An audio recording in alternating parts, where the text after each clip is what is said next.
Fly with me, money talk legacy, turn a dream to a deed. Well, Hi, guys. It's Reagan Portis, the host of the Fly podcast, where we like to tell teens about many different career and businesses that you didn't know could make money. Nurse Tiffany, thank you so much for joining us for this Heart Health Month special. Before we jump in, can you share a little bit about who you are and what inspired you to become a nurse? Well, as you said, my name is Tiffany Johnson. I'm a trauma nurse practitioner here in Nashville, Tennessee. I am also a clinical instructor. I've worked at Austin Peay State University, and I also teach BLS and CPR first aid classes for the American Heart Association. I am also an board member and a huge advocate for the Alzheimer's Association here for the state of Tennessee. So I do a lot as far as healthcare is concerned. What inspired me to be a nurse starting off was my father, who was diagnosed with cancer when I was in high school. So seeing how nurses took care of him, attended to his needs, um, me just having to learn a lot as far as healthcare is concerned at a young age is what drove me to be in the healthcare field. Outside of that, I've also had to take care of family members throughout my lifetime. My grandmother, who passed away in 2018, my uncle who also passed away, my mom who passed away in 2024 from Alzheimer's, and my stepdad who passed away in 2022. So I have been a part of the healthcare on the outside as well as in the inside of the hospital for a very long time. And I definitely love taking care of people. I love taking care of myself. We only have one body that we get to live every single day. So I am very, very passionate about healthcare, very, very passionate about wellness and just our overall well being altogether. Well, it seems like God put that in your heart, and I'm so glad that you're able to express that through nursing. And I have a couple questions for you about heart health for teens. A lot of teens think that heart disease is something older adults deal with. Why should young people care about their health now? Heart disease starts right now. What you do, how you do it, affects your habits as you get older. So the things you do right now have a positive or negative effect on you when you get in your 30s or in your 40s. For example, eating bad, eating a lot of fast food, not taking care of yourself, not getting good proper rest, not being active, smoking, all of that you do at a younger age has a huge impact on your life in your 30s or your 40s. I know I definitely started dealing with heart problems when I was drinking a lot of coffee. I started getting like heart palpitations. I was drinking a lot of coffee and a lot of energy drinks, and I had to stop because I would start feeling myself getting dizzy and stuff. So, especially with the rise of like energy drinks, it's a huge thing nowadays. I know a lot of people drink Alanis or Red Bulls. It's really huge in our generation. I feel like it shouldn't be because you shouldn't start that early, it's taking a whole bunch of stuff to get your heart rate pumping. It's definitely not natural or good for you. But what are some early habits that can either protect or harm our hearts long term? So, some early habits that can protect your heart is getting quality sleep, making sure that you're staying active, especially if you have a sedentary lifestyle where you're not really active. Walking versus taking the elevator or stairs, I'm sorry, versus taking the elevator is another way to just help to have a healthy heart. Not drinking a lot of caffeine, as you said it. Those Alanis, Red Bulls, Monsters, they have about 200 milligrams of caffeine in them in one contain. And that's a lot. For a teenager, you shouldn't even be drinking more than 100 milligrams a day. and that is half of a 20-ounce Coca-Cola. And when you're drinking those Alanis, Monsters, Red Bulls, it has a bad, bad impact on your heart. It increases your heart rate. It makes you jittery. It can make you dizzy. It also increases your blood pressure. It also can cause you to have anxiety. It can also cause sleep disturbances. So there's nothing positive about drinking those energy drinks or drinking caffeine in excessive amount anyways. And since we're on the topic of energy drinks and caffeine and teen culture, what do teens need to know about these drinks and how they affect the heart? As I stated, it causes an increase in your heart rate. It causes an increase in your blood pressure. So those are huge, huge effects on your heart. It also can cause you to have anxiety. So if you wasn't suffering from anxiety prior to, it can be a contributing factor that can cause you to have anxiety. Mm. It can be an effect on your sleep. So you should be getting at least 7 to 9 hours of sleep. But when you're drinking those caffeinated drinks that increases your heart rate, it definitely can disturb your sleep. Mm. So, what's a safe amount of caffeine? Like, what's the recommended dosage of caffeine for teens? 100 milligrams a day, Mm. which is half of a 20-ounce Coca-Cola a And day. I know 100 people a that day. look down like Coca Cola left, right, left, right. Wow. Dang. And they probably very jittery. They probably go through withdrawals where they're having Mhm. headaches, migraines, can't keep their eyes open, um, be angry, um, very jittery. And those are just side effects you can have from just having withdrawal because you're so accustomed to drinking so much caffeine every single day. And something else that's not good for you is the sugar content. Excessive sugar can also affect your heart, and those are loaded with sugar. And those specialty coffees that everybody likes to drink from Starbucks. Really like a frappuccino or ice. Mhm, mhm, Really? Oh my gosh. mhm. Well, what is a healthy alternative to that? Because I know a lot of people want energy, especially waking up feeling drowsy. You want a lot of energy. So, what would be a healthy alternative for teens?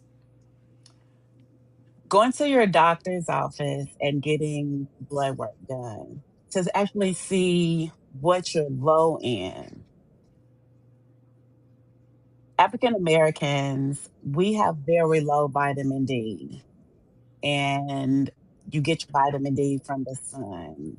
Because of our skin, it's hard to really penetrate into our skin. So if you're not out in the sun a lot, then your vitamin D can be very low. Your Mm, vitamin D is a huge contributing factor to you being tired, being fatigued, not having any energy, just not wanting to do much.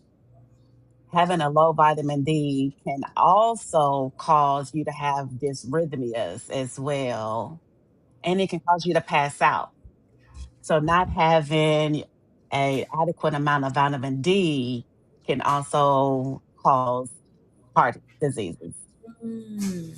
And so that's a alternative to drinking those energy drinks, just making sure that you're taking your proper vitamins that you need, that you're going to the doctor and letting your doctor know what's going on, because it may be something else that can be causing you to be so tired.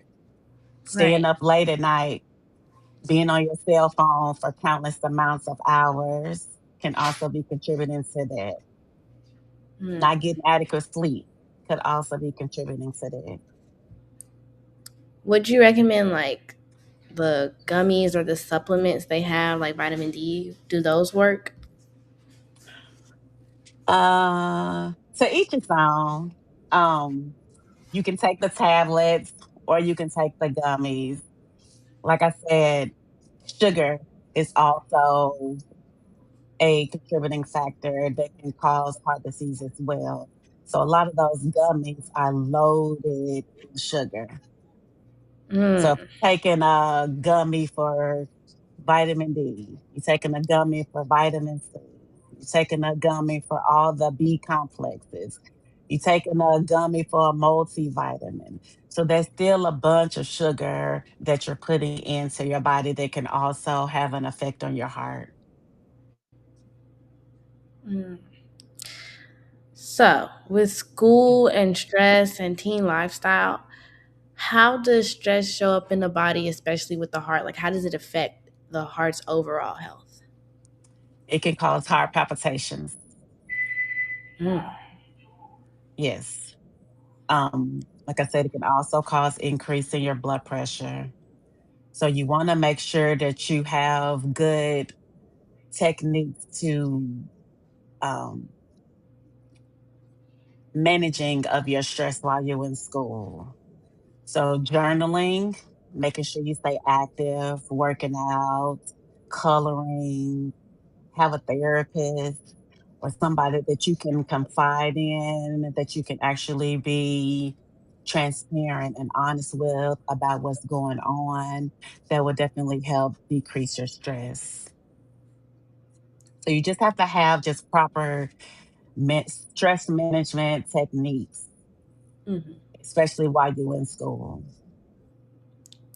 And when you're in school, you're sitting for a lot of hours, and especially with people who have cars or people that don't do sports, they're not getting a lot of movement. How does the lack of movement affect the heart? So the heart is a muscle.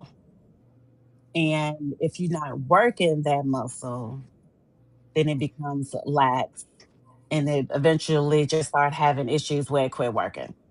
So just like when you go work out at a gym, so you have to continue to work those muscles in your arms, in your legs, in your back, in order for them to get stronger so that they can be able to carry you as you walk around. Mm, So in order for your heart to be strong, to continue to pump like it's supposed to throughout your body, then you need to make sure that you're working that muscle. So when you are sedentary, where you're sitting down a lot in class, like I said, make sure take the steps versus taking the elevator. Park farther from the building so you have to walk longer. Um, some people have those Apple watches. You know, your Apple watch will let you know if you've been sitting too long. Don't mm, ignore that. You know, get up, walk around, do some squats, do some jumping jacks, run in place, do something to get your heart rate up. And that can help when you are sitting in class for a long time or you have a sedentary lifestyle. mm. So, if you just for anyone, what are some things you can eat to help your overall heart health, especially with teens that are facing like they do get the heart palpitations or they do have heart problems that could lead up to some serious and major ones in the future? What can they eat to help their heart without needing a full diet overhaul? Stay away from processed food. Stay away from a lot of fast food. Stay away from um, something that you need to do. Make sure you have a well balanced diet. You don't have to just eat a whole bunch of junk food all the time. I get it that it's like the go to for teenagers. But you want to make sure, eat you some eggs, eat you some lean protein like chicken, fish. Steak is also a lean protein that you can eat. Just don't eat a whole lot of it, just depending on how it's cooked. You can also do lamb. There's all different type of fish that you can also eat as well. I know we don't like our green leafy vegetables, but that is also a huge one that will help us as well. Nuts is another one that's really good for your health. Yogurt is another one. There's a lot of different things that you can eat that is healthy, that'll help with your heart health. And if they are having problems with their heart and they don't really know how to advocate that, how would they go about talking to somebody about feeling off with their heart or needing somebody to talk to? Listen to your body. Your body tells you when something is wrong. The body is amazing. Do not listen to when something is wrong.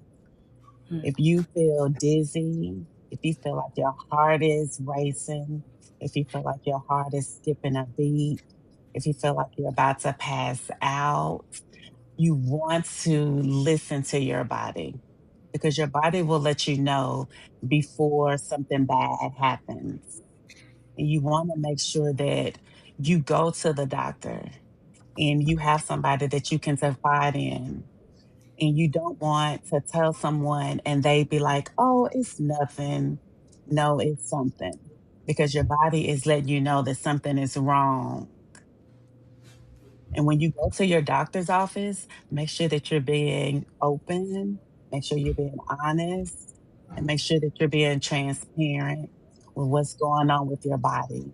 Because the doctors cannot help you if they don't know what is going on. So they're going to right, trust that what you're telling them is the truth in order for them to be able to properly care for you. But if you're not telling them the right thing or not being honest, then they can't give you the best care that they can for you. right. I think we have a comment here. I have to look at my other screen. Can you describe what processed foods are versus whole foods? So processed foods is packaged food. When you go into the grocery stores, everything that's in the middle of the aisles is pretty much processed food. Whole foods is everything that's on the circumference of the grocery stores. So all of your fruits and vegetables, all of your meats, some of your dairy that's on the outside of the grocery stores. So cereal is a processed food. Prepackaged meat is a processed food. Um, Prepackaged meat. Canned prepackaged meat. So you Is know that how you prepackaged? buy what's the brand? Oscar Mayer. You know how they have the ham or the turkey that's on the What is that? shelf. Oh, like spam? No, that's in the cold area, but it's Oh, prepackaged. Oscar oh, Mayer makes one. That's the one I can really think about.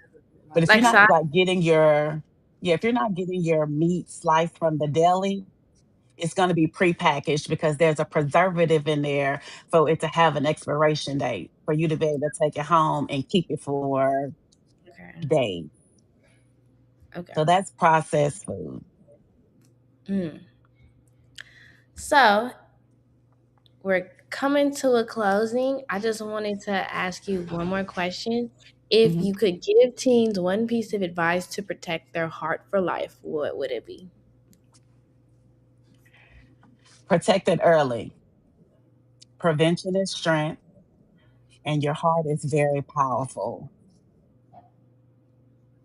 You want to just make sure that you're doing whatever you can to protect your heart, to have longevity. Amen. And that's what I had to learn because I was like, why am I getting heart palpitations at 15? When I had first started getting them, and then I went to the doctor and they told me my diet is that of a 50-year-old woman. I shouldn't be Yeah. drinking coffee every morning. I shouldn't be drinking sports drinks all the time, and Mhm. I had to drink more water. And that's super important because had I kept going down that route, I would have ended up with probably a boatload of heart problems. So, Yeah. and that's big in our culture, in my generation. So, I'm so happy that you were able to tell us and debunk some of these myths. And I thank you so much for being on my podcast today. You're welcome. All right. Bye. Bye. infinite